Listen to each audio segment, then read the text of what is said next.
The high pressure of a pot lottery. Just 5 businesses out of 168 applicants locked down retail marijuana licenses in Sussex County. Good evening. I'm Madeline Overturf. And I'm Charlie Sakaitis. Welcome to our News at 6. We begin tonight focused on who is going to be able to sell marijuana in southern Delaware. It's been more than a year since marijuana was first made legal in the first state, but no one has been able to sell it yet. That process taking a giant leap forward today. Coast TV News reporter Brandon Ferguson is in the newsroom. Brandon, licenses for retail stores were handed out by lottery. Maddie, hundreds of people tuned into a live stream to see if they were one of the 5 numbers selected for Sussex County. High hopes and green lights. 5 future pot shops have won the right to sell marijuana in Sussex County.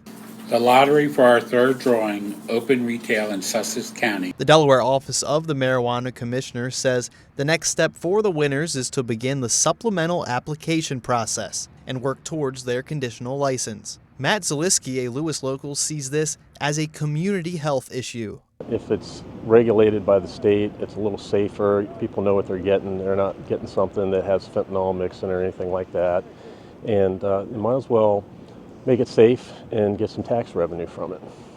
It wasn't just Sussex County getting more licensing for marijuana stores. Newcastle County has 7 available licenses, and Kent County, they have 3 available licenses.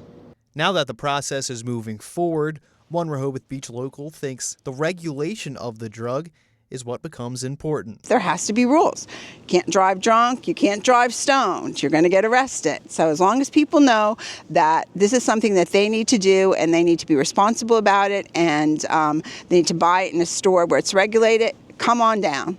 None of these soon-to-be licensed shops can open just yet, but the match has been lit and future grand openings are baked in.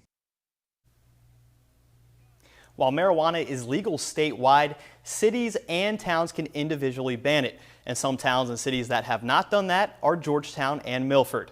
Back to you guys. Thank you, Brandon. And the big question is, who are those 5 people that got those retail licenses?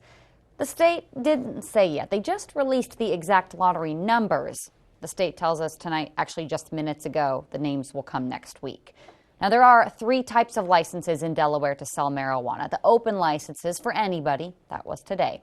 Social equity licenses are for individuals with past marijuana-related convictions or people who live in places that were heavily affected by what's called past marijuana enforcement.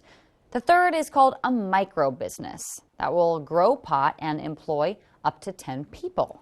We actually got to speak with one of the men who has a micro business license. Business owner Patrick Galloway won the lottery in October. He says he's been taking the necessary steps to not only bring his business to Sussex County, but he wants to change the stigma and the consequences that surround the plant. What is the sense in continuing to try to make this product hard to get?